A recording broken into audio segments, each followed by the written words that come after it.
The most frustrating, challenging, and punishing aspect in all of Genshin Impact is artifacts. Not only is it complicated to understand what they are, it's also punishing to farm the wrong sets, use the wrong stats, and you're further punished more by getting unlucky with rolls. Natlan has added great new features with new sets added to the strongbox, as well as the brand new artifact transmuter feature. However, with all these positive changes, the room for you to make mistakes and permanently set your account back is larger than ever. So whether you're a novice looking to get a handle on things or an expert looking to make sure you don't make any mistakes, welcome to my ultimate artifact guide for Natlan. Welcome to Jello Impact, where we build and test every single character to help you decide who you want to wish for and build. I'm going to have timestamps down below with the first bit of the video dealing with absolute artifact basics, just explaining the actual concept of what artifacts are for the brand newest player. Then we're going to do a breakdown on artifact stats and sets. Then we're going to talk about where to actually spend your resin, how to use the strongbox, and finally we finish off with how exactly to use the artifact transmuter to get the very best artifacts possible for your account. So artifacts have to do with stats for your character. The stats for your character come from many different places. They have base stats that are just based on the innate scalings of your character. Characters have a base amount of HP, attack, defense, elemental mastery, etc. They have ascensions and passives that give them extra stats. That's one area you get stats for your character. Another is your weapon. Your weapon gives attack, crit damage, and some other potential stats in the passive as well. But artifacts are where you have the most control of what kind of stats your character gets. The first thing to know is that there are many artifact sets. You can have 1, 2, 3, 4, and 5-star artifacts. Some sets are exclusive to lower or higher rarity. If you are early in the game, before AR45, you can pretty much just ignore artifacts. Use what you have. If your character's abilities, so if we look at Mulan here, if they scale off of some sort of stat other than attack, you may want to focus on giving them more HP. If your character's abilities focus on the use of their burst, you may want to give them more energy recharge. And generally, don't worry about artifact sets, and really, you don't even have to worry that much about artifact stats until you reach AR45 and you can start farming gold 5-star artifact. At that point, you want to focus mostly on main stats with a small focus on sets to get the most efficient use of your resin possible. Resin is a limited resource, and although you can always get more by playing longer, if you're trying to max out your account sooner than later and just make the most of your playtime and make the most of your daily resources, farming artifacts smartly can go a huge long way into building more characters in less time or building better characters overall. If you want to know what sets to use for a specific character, that's where my specific character guides are for. I obviously can't go into every single one right here, but for a basic breakdown of what's going on, there are 5 pieces: flower, feather, sands, goblet, and circlet. Each artifact has a main stat right at the top and up to 4 substats. Each artifact also has a 2-piece and a 4-piece set bonus, meaning that if 2 or 4 of your total of 5 artifacts are from the same set, you will get either the 2-piece or 4-piece bonus respectively. The substats that each piece can have are pretty much the same. The only restriction is that they can't have a substat that they already have as the main stat. So the flower has flat HP as a main stat. You cannot get flat HP as a substat. The possible substats are flat HP, HP percent, flat defense, defense percent, flat attack, attack percent, critical rate, critical damage, energy recharge, and elemental mastery. Flat stats, so flat HP, flat defense, flat attack, are worse than the percent counterparts. They're, I think, about 40% of the value, maybe less, maybe 30%. So, and for most characters, critical rate, critical damage are the most valuable stats you can get. Although in many scenarios, characters don't even use critical rate or critical damage, and they focus on other stats such as elemental mastery. And again, that's where the specific character guides come in. But after understanding substats, you also have to understand main stats. So flowers will always have the flat HP main stat. Feathers always have the flat attack main stat. These don't vary, they are always the same. That is important to know. This means that because they're always having the same main stat, you can be a little bit more picky on what substats that you have. With the sands, it's a bit different. Sands can have a lot of different main stats. They can be HP percent, attack percent, defense percent, energy recharge, elemental mastery. And so because there's an increased variation on what stats they can have, you can't always be as picky with the substats because you can easily roll wrong. And there's just a lot less chances to get a piece with good stats. Even more so with the goblet. The goblets have most of the same main stats as the sands, except you can't ever have an energy recharge goblet, but instead you can have any elemental damage bonus type. So for example, you could have pyro damage, geo damage, dendro damage, etc., in addition to defense or attack or HP or elemental mastery, etc. Damage bonus percent, such as the dendro damage bonus or whatever, is a very valuable stat and is usually pretty rare. So most characters will really want to get that from their goblet, but some characters like Farina, or even to some extent like Mulaney, can either get away, or in extreme cases like Novelette, even prefer a different type of stat, such as HP percent. Again, exactly what stat you'll want, you'll need to refer to character guides for that specific character. But it's worth noting that the goblet and the sands are very hard to get the main stat and the substats correct compared to the feather and flower. Very similar story for the circlet, but similarly, you can have almost all of the same main stats, but you can't have energy recharge, you can't have elemental damage bonus, but you can get either critical rate or critical damage. And that generally means, because it's the only piece that you can get this type of main stat on, that you will usually want critical rate or critical damage if a character can use crits. Certain characters like Kuki don't crit with their blooms, and they're just using elemental mastery to do all their damage, but many characters that you'll care about farming artifacts for will. And because you can't get whatever main stat you have, you can't get that stat in the substats. That means it can be very hard to get a circlet to roll well, as that there's generally less substats.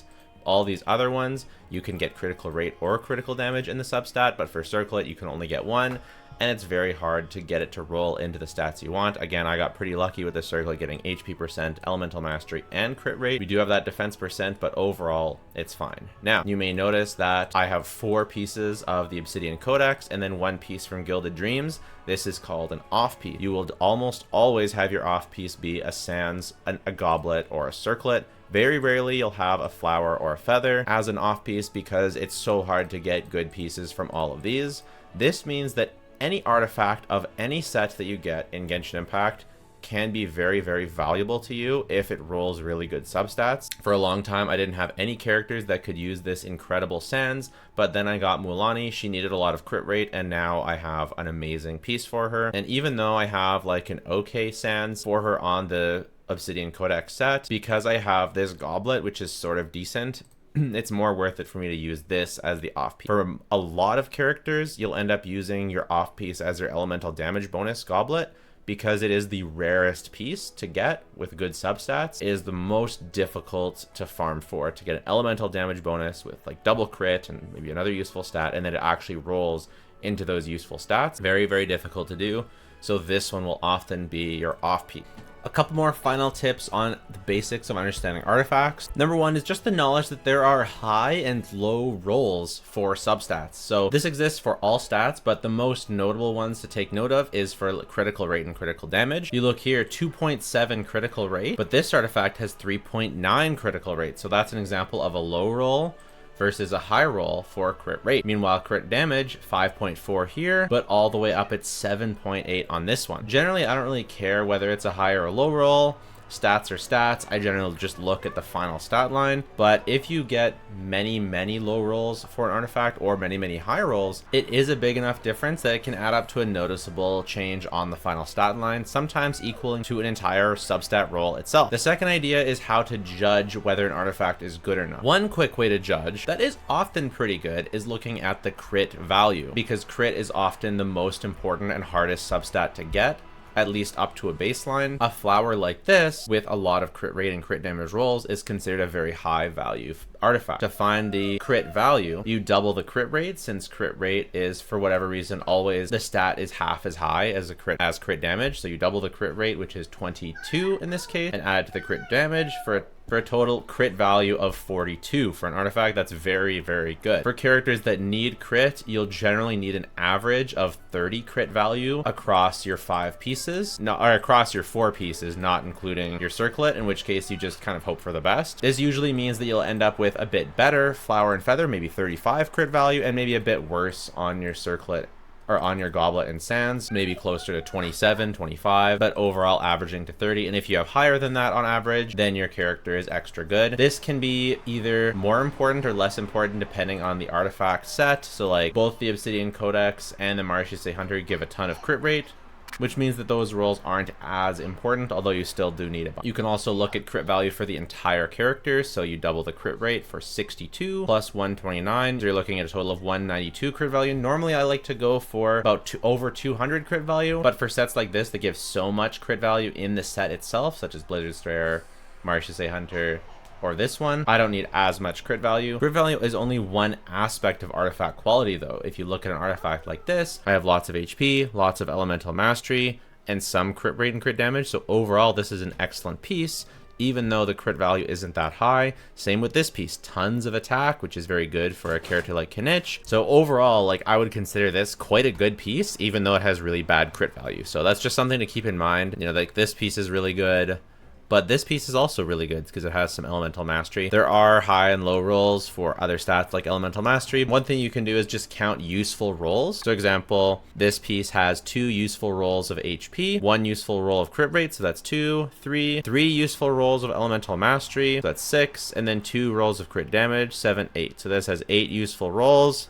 Nice. This one is 1, 2, 3, and then 4 rolls of attack, although 1 is a low roll, so overall 10, but it's a little bit on the lower side since the crit rate is lower and the attack is a bit on the lower side. So overall I would judge this flower as better than this flower, but only by a little bit. And this flower, even though it has more crit value, it only has 2 rolls of crit damage, 3 rolls of crit rate, and they're pretty low, and 1 roll of attack. So that's only 6 useful rolls, and they're kind of low. So that's another way you can judge artifact quality. But in general, the perfectness of artifacts doesn't actually need to be as high as you might think to 36 star the Abyss. My stats are enough to get extremely good and comfortable clears with 4-star weapons. You could use 20% worse artifacts and still easily 36 star the Abyss. All right, so I have made this super handy dandy artifact flowchart. This is how to know exactly if you should level up an artifact or not. So starting at the top, we'll take an example of this piece. Is the main stat useful for any of your units? Pyro damage bonus, crit damage, etc. Yes, kind of. Like I could be a pyro upgrade, but not really, because I do already have off-piece pyro damage goblets. So I'm gonna go with no. Is this likely to be useful for a future unit of yours? Actually, yes, because this is likely the set that the Pyro Archon will use, and as directed by my handy dandy flowchart, I will keep it as a future potential piece. All right, that was sort of an easy one, but something a little more complicated. Let's take a look at this flower. Is the main stat useful for any of your units? Not really relevant because it's a flower, but we'll go with yes. Do you badly need more pieces from this set? This is a potential Keqing piece because he uses attack and crit damage.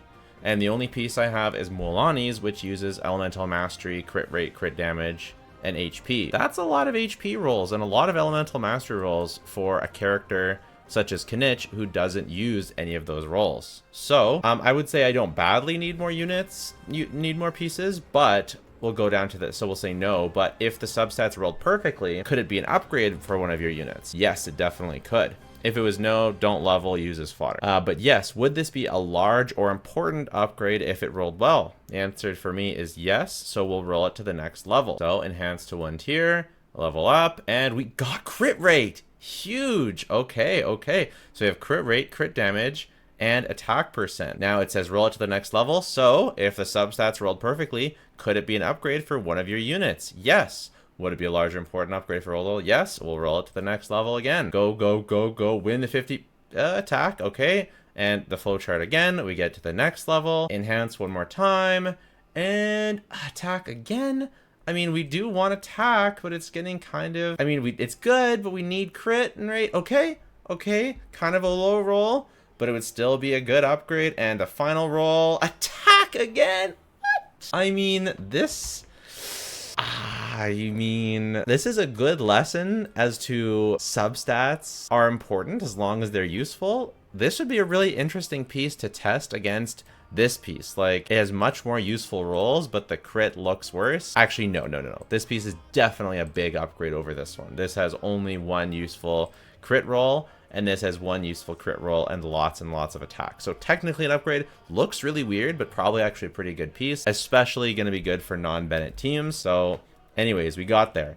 If any of those had been no, the question would be, do you have a spare artifact XP? No, keep as a potential future piece. Or if it wasn't an upgrade if it couldn't be an upgrade for units, that's when you don't level and you use it as fodder, either for other artifacts or for the artifact transmuter. And yeah, so I really like this. I've thought this through a lot. I think it's pretty good overall. If I find out, if someone points something out that is not good about this, then I'll upgrade it on Tactor. So the Tactor one will be updated as long as I think it's good and useful. But I think that this version will be quite useful for a lot of people. But let me know if you see any problems with it and any adjustments you think I should make. And if any of them are really, really relevant, then I will update it on Tactor. I think one of the hardest things people have is with too many stored artifacts because they don't have enough EXP. So like I'm kind of holding on these. We're kind of getting stuck on, would this be a large or important upgrade if it rolled well? No. Do you have the spare artifact XP? No. And then we end up keeping it as a future potential piece forever. That's a really tough one. And the only solutions are to get more artifact XP so you can roll more. Hopefully with the battle pass giving more artifact XP, this becomes less of an issue. You could try artifact farming routes. I hate them, but it's tough. The other option is just to be more stringent and decide that, you know, this would not be a large or important upgrade because it's only 2 out of 4 potential substats. I think this can be a little bit mitigated, but that's the hardest part for a lot of people, is like, what if a future unit will use it? You know, should I really be keeping all of these? For me, I look at like, does it have, like this one I'm gonna fodder because it only has 1 useful substat out of 3. You know, I need at least 2 or 3 useful substats. I think I'm gonna probably go with at least 3 useful substats just because I'm getting to the point where I actually have enough good emblem flowers. So I'm gonna say we need at least 3 useful substats to continue leveling because I just have good pieces already. And so that means that I'm gonna fodder all of them except for this one. We will give this one a roll. And what do we get? Crit rate. And we got extra artifacts. So what's the next one? Attack percent. I mean, this has 4 useful substats now. So I guess we keep going. More crit rate, but a low roll. The next one's gonna be EM. I don't like the way this is turning out. This is a very like middling piece. It has a bunch of stuff in every area. It's good for Shangling, but I prefer the ER on the other piece, so this probably will end up being fodder for me. But anyways, that's how I like to know whether or not I should upgrade an artifact. We've looked at basic overview, we've talked about substats, we've talked about main stats, we've talked about how to know whether or not you should upgrade an artifact. Now let's talk about where to farm. So we've talked about what the artifacts are, main stats and substats, how to know if you should keep leveling a piece. But the next question is, where should you actually spend your resin to farm the artifacts themselves? I thought about making a flowchart for this, but I think it's easy enough to get. If one of your units, one of your main units, really needs a specific artifact set, such as Mualani needs her specific artifact set, it's not available in the strongbox, you got no choice but to farm it. Fortunately, you shouldn't feel bad about that because it's paired with one of the most broken artifact sets in the game, the Scroll of the Hero of Cinder City. Not a lot of users for it right now, just the free Keqing who uses it amazingly. And actually there are a lot of users for it right now. Having a 4-piece set is amazing on a lot of units that previously didn't have a great artifact set for buffing, especially buffing a character like Mualani or Novelette that use HP and not attack. There's not a lot of artifact sets that buff but don't buff attack. So this is very useful for characters potentially like Zhongli, like Dea, potentially even Mona. Even though it's only a 12% damage bonus buff from non-Natlan characters, it's still very useful. So farming Mualani's new domain is incredible, or Kenich's domain if you're farming for Kenich. But this set is also most likely going to be used, if not by Shalonen, it's going to be used by some other Natlan character. Almost certainly it's going to be used by the Archon. Farming a great set for the Archon is a good idea. Pretty much, I would recommend just keeping all your pieces for now. Very, very, very broken, super OP set. Similar, but a little bit different story if you're using a Fontaine DPS, such as Risley, Novelette, whereas the Maréchaussée Hunter is also a super OP set, but it's available in the Strongbox. This means you could farm for a different artifact set and Strongbox for your Maréchaussée Hunter.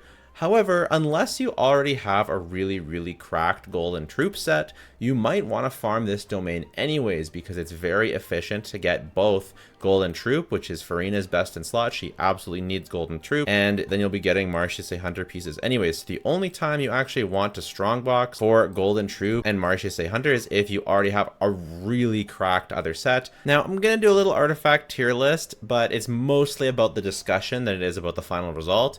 This will hopefully get you thinking about which artifact sets to farm for. So Cloran's an Arlecchino set. It is a niche. I'm going to call it a niche good use because it's only good for a couple characters. And although it is very strong on Cloran and Arlecchino, they can get away with two-piece, or with Glad. So I'm going to call it niche, but still a good use. Like, it's still good to farm for. And same with Emily's set. It's a bit niche, but it's still good to farm for. I'm going to call the new healing set also a niche good use, and same with Navia. If you have Navia, you really want to max her out, same thing. It's good to farm. The other set that it comes with is not too bad. It's a general best in slot-ish on our lovely Shen Yun, on Chevreuse. So pretty good. You'll probably get some use out of it. But again, you can get away with other alternatives for Navia. Pale Flame, I'm going to call it a niche mid-use. It has a bit of a niche non-Eula teams for... but I also kind of want to call it Power Crept since all of the good Eula teams use Marechaussee. Or use Furina. So I don't know. You could put it in either. Wanderer's Troop. Generally power crept. You shouldn't farm for it. That doesn't mean that you should never use it. I still use it on, of course, Melt Ganyu. Some Tainari people use it on. But you should never obviously farm for it. You're just going to get them passively. If you end up with a good set, great. Two-piece EM. Solid. Lava Walker, same deal. Never worth farming. Can be pretty good. Never worth farming. Thunder Soother, same deal. Gilded Dreams and Deepwood Memories are still great to farm for. They're great to farm for or strongbox if you can. Some of the artifacts that are going to go up here, not available to strongbox, but this is one of the domains that's very efficient. Deepwood Memories, if you're running Dendro teams, you're going to need a good set of Deepwood. Maybe two. If you're running Dendro teams, you're often going to need a Gilded Dreams. You don't need a Gilded Dreams. Like, you can get away with it. So you could just strongbox for Deepwood. These are definitely not as valuable as some artifacts, but still, they're still powerful. It's still Alhaithan's best in slot. Still a bunch of characters best in slot. Not Gilded Dreams is not as good as it used to be or as good as some of the other artifacts, but it's still a valuable domain to farm in. I'm going to say that Nymph's Dream as a niche mid-use, generally just best in slot on Childe, maybe Ayato. Similar, I would say Thundering Fury is a niche good use, like it's a niche on Clorand, maybe even niche mid, because it's good on Clorand, it's good on Sino, but other stuff, I think, in my opinion, it's just better to use her other artifact set if you can. I'll put under niche good use, but I'm gonna leave it lower down. Husk is good to strongbox for. Potentially, if we get a Geo Healer in the future that you want to use Ito with Furina, then Husk will lose some value and you can just go for Marechaussee Hunter. But I think a lot of Ito players, at least right now, don't use Furina on their teams. It's very hard to use like Healing Goro or something for Ito. So you're still gonna want to strongbox for Husk. Obviously, if you don't use defense scaling units like Noelle or Ito, you're not going to be using this set. Desert Pavilion for Wanderer. Maybe these are both kind of niche. I mean, yeah, they're both niche. It's not many defense scaling, not many Wanderer players. They're both niche. Glad is power corrupt, still good again if you get good Glad pieces passively, but you don't want to farm for it. Zhao, similar case. Ooh, I'm going to say niche mid because March's Center is just so much more efficient. It can be better, but March's Center, especially with Furina, is just so much more efficient. Marchaussee and Golden Troop, amazing to farm for. Same with the new set. We'll just put all of these up here. And these are basically ordered in what you should be, you know, if you can make use of the newest artifact sets, you want to be farming for them. If not, farm for these. If not, farm for these. Heart of Depth, I think, is just fully power crept at this point. Archaic Petra, you probably do want to strongbox for some Archaic Petra, especially if you're a Zhongli main. You could call it niche since it's pretty much just Zhongli. There's some interesting Archaic Petra Kachina stuff where Kachina creates the Archaic Petra for another person to pick up, and it's a pretty interesting idea. I haven't tested it myself, so I'm gonna put it here, either niche or great to strongbox for. Shimenawa, definitely in niche. Emblem goes in great to strongbox for. Shimenawa just not used by that many characters anymore. It's just sort of been power crept, and Emblem still best in slot for a lot of units. So you still want a strongbox for Emblem for Yelan, for Sing Cho, for Xiangling, for Raiden. Still great to strongbox for. Flowers of Paradise Lost, I think it's great to strongbox for Flowers. Yes, you can just use a 4-piece Gilded Dreams if you farmed for it, but Flowers is technically better, and now it's in the strong box. Excellent. If you have Nilou 2-piece Varukashes, it's always the 2-piece. You pretty much never, unless you have like C2 plus Dea, you don't never want the 4-piece Varukashes Glow. So that's pretty niche. Viridis Inveterer, great to strong box for. Almost definitely want a copy of Viridis Inveterer, but you don't ever want to farm that domain. Maiden's Beloved does have a very niche use for some Farina teams with characters that don't heal very well. Tenacity has a good niche use. It's a great buffing artifact set for characters that can use it. Crimson Witch of Flames, I would say, is a niche mid-use. It's not fully power crept, but generally not the most efficient choice. Noblesse, I would say Noblesse. Maybe it's good to, yeah, I would say that Noblesse and Tenacity are both great to strongbox for. You want to get a decent set. It doesn't have to have good stats, but you want to get a usable set for Bennett, for Toma, for just different characters that use Noblesse, and then Tenacity for Zhongli, for a bunch of characters that want Tenacity. This set is Power Crept. Blizzard Strayer, I would say a niche good. I don't know if a niche good or niche mid. Freeze is pretty mid these days. I'm gonna call it mid. It could go up for sure, but for now it's there. Retracing Bolide, Power Crept. Echoes is interesting. I'm gonna call it niche mid because it's ping dependent and there's some weird stuff. And then Clam is a niche good use. So overall, I'm pretty happy with this. I think this is more useful than I thought. This is kind of how you want to approach artifacts. You want to farm for either this set or this set or this set with a priority given to these two, and then strong box for these. And then look into if you end up needing these. Hopefully that was helpful for you guys. I think this is very, very useful, and that answers a lot of questions: leveling up, what artifacts are, how the stats work, how to level up artifacts, how to farm for artifacts. Now let's talk about the brand new Genshin feature, the artifact Transmuter. So this is one that I have been thinking about a lot. I didn't want to rush this video specifically because I really want to give the best information I can on the artifact Transmuter. Basically, I just wanted to let it ruminate, let myself think about it for a very long time. I know a lot of people really don't like this feature because it's much more restrictive than we originally thought. You can only use it once every patch, which is very infrequent, and you are very limited in how you can actually get access to it as well, because it requires up to between 1 and 4 sanctifying elixirs. And you can say, I only have 3 and I've played the game a fair bit. Apparently you can get 4. I'm not sure where the 4th one is. I'm sure you can find it online. I got 1 from the battle pass, 1 from an event, I think. No, 1 that I crafted. And then I got 1 from leveling up the sigil tree thing. And I don't know where the other one is. I'm sure it's online. I'm not worried about it yet. This means that if you're not a battle pass player, you may only get 3 per patch. So it might take you quite a long time. Might take you 2 patches before you can use it for a goblet. And that's the next point. What does this thing actually do?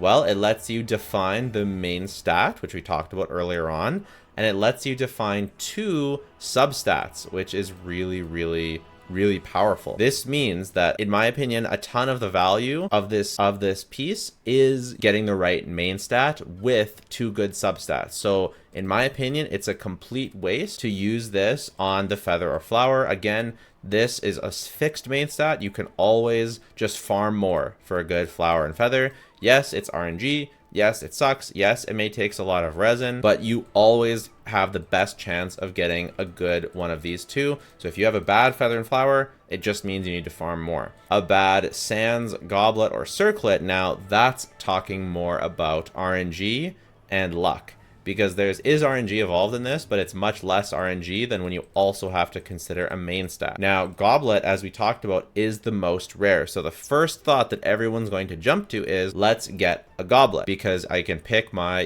hydro damage bonus, I can get it for my Mulanni, etc., etc. Let's do it. The problem is, if we look at the cost, it costs 4 to make a Goblet, and only 2 to make a sands, only 3 for a circlet, and only 1 for a feather and flowery. Again, though, that is a waste in my opinion. You can only use this once every month. You could have spent that month spending resin to get a good feather and flower. Even though it's cheap, do not get baited into doing a feather or flower. And so it's between sands, goblet, and circlet. In my opinion, nobody should use this for a circlet. Let me tell you why. A lot of artifact RNG comes into the actual rolling of the artifact. Because yes, this will give us a main stat and our 2 good substats, but the hardest stats to roll are crit rate and crit damage, and the hardest stats to usually to get or to boost or whatever is the crit rate and crit damage. And a circlet, you're usually crafting crit rate or crit damage by itself. That's another thing. You never want to use this for anything, any character that doesn't need crit rate or crit damage. It's pretty much not worth using the Artifacts Transmuter on that kind of thing, because you can, if you just need EM, like the Dendro characters that trigger Bloom, then just go farm for it. It's not that hard. You'll get it eventually. I know it is hard. I know it's rare and all that, but you'll get it eventually. Trust me. This is it's magnitudes more RNG to get both crit rate and crit damage on a piece. So in my opinion, because circlets, one of the main stats always gonna be crit rate or crit damage, you're kind of wasting one of your minor affix afflictions. Now, if it was only 2, I would think about it, but because it costs 3, I think it's way less worth going for a circlet, because there's a good chance that it'll roll not that great anyways. It's very hard to roll a circlet. So yes, circlet's hard to get, but it's also hard to roll. The hardest part is the rolling, less hard is the getting. So wait till you get a circlet and hope that you roll it.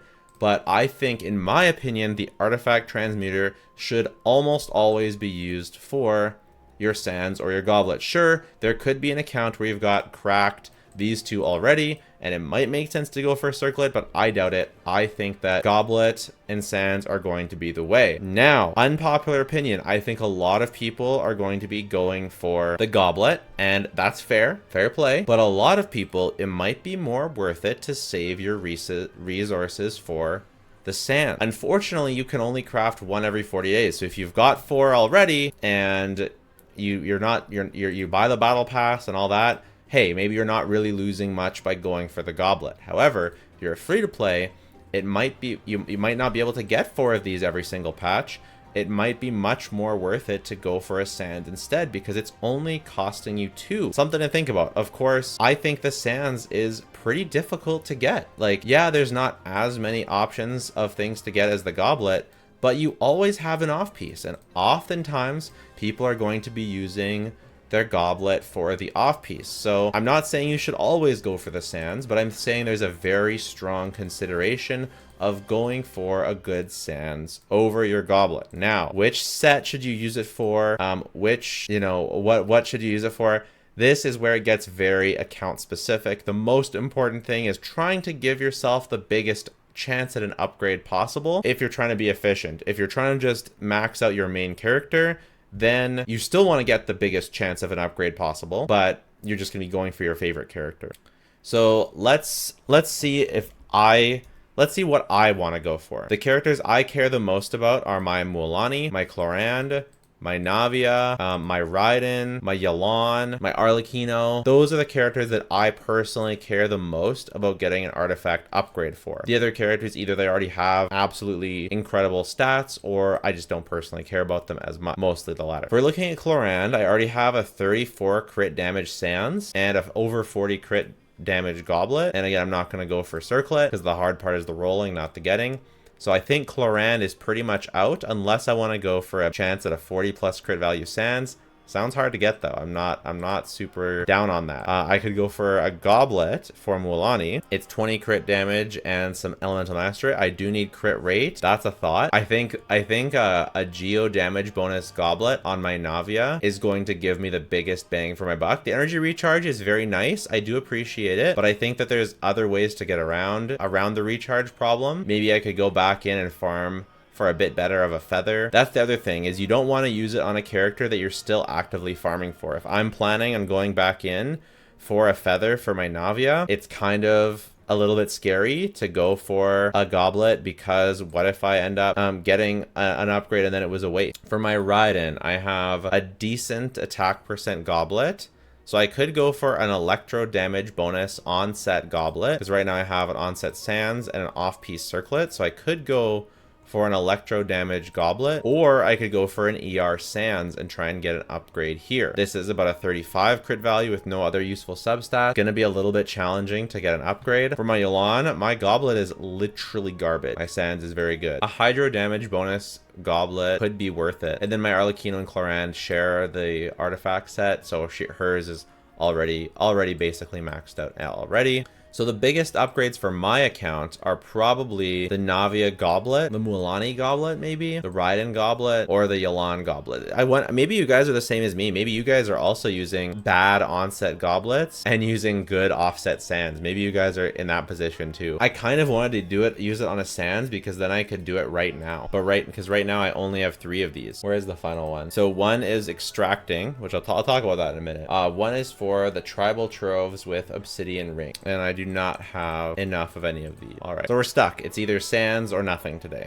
While I think about that, let's talk about foddering your sanctifying elixir. Now, the best thing to do is to farm the lower level pieces, is to fodder the lower level pieces. So it may be tempting to throw a level 20 piece in there, but the way that the sanctifying elixir works is that it gets points based on the level, not based on the XP put into it. So level 4, it's more efficient to farm in level 4 pieces than to farm in the level 20 pieces, because it takes exponentially more XP to go from 16 to 20 than it does from 0 to 4. So you might as well just do all level 4 pieces. You might just try out a bunch of artifacts up to level 4. If they don't have good substats, then use them as fodder for your sanctifying elixir. You can only do 1 per patch, so it's not like you need too many. And you definitely want to make sure that you're switching your battle pass to the artifact EXP. Very, very important. My very final artifact tip is just my mindset while farming artifacts. A lot of people get discouraged, they get dejected, they get disappointed while farming artifacts. For me personally, I don't have a rule. I know a lot of people don't like to use fragile resonant artifacts. For me, use it. If you need an artifact set, dump it. Dump your artifact XP into that artifact set. And for me, I have no expectations on getting an upgrade on any single run. I'm in it for the long haul. Every time I go into an artifact domain, I farm until I have the set, and I don't really think about how short or long it's going to take, short or long it's been taking. Obviously, at some point it gets frustrating. You might need to take a break and farm something else. But for me, hey, I need the set. I can't control whether or not I'm going to get an upgrade or get the right artifact set or not. I'm just going to do it. That's one thing. And you just keep going until I'm satisfied with the results. The next thing I do is I don't try and min-max every single piece. I try and have a standard that I go for overall, which is over 200 crit value for a crit-based character. And I don't try and, make every single piece amazing. Now, in Navia's case, I'm actually going to strongbox a little whenever she enters the strongbox. Maybe I'll actually farm the set since the Whisper set is okay. But anyways, because I want to get a good feather and flower, and I feel like I can achieve a better feather. However, if my geo damage bonus goblet is not as good, I'm not too worried about it as long as I'm happy enough with the final stat line. That's what I really, really care about. So even though, I got super disappointed with my Wanderer Goblet, for example, rolling very, very poorly, his overall stat line is pretty good, and that overall crit ratio is over 200. And that's how I personally cope with frustrating rolls and just how I approach my mindset of going in to farm for character. My other recommendation is just to get lucky and just to roll better. So hopefully that was helpful for you. Hopefully you took something away from this. Remember to go down to Tactor and check out the artifact flowchart and my written breakdown artifact guides. Let me know your thoughts and your mindset. Take care. Bye for now.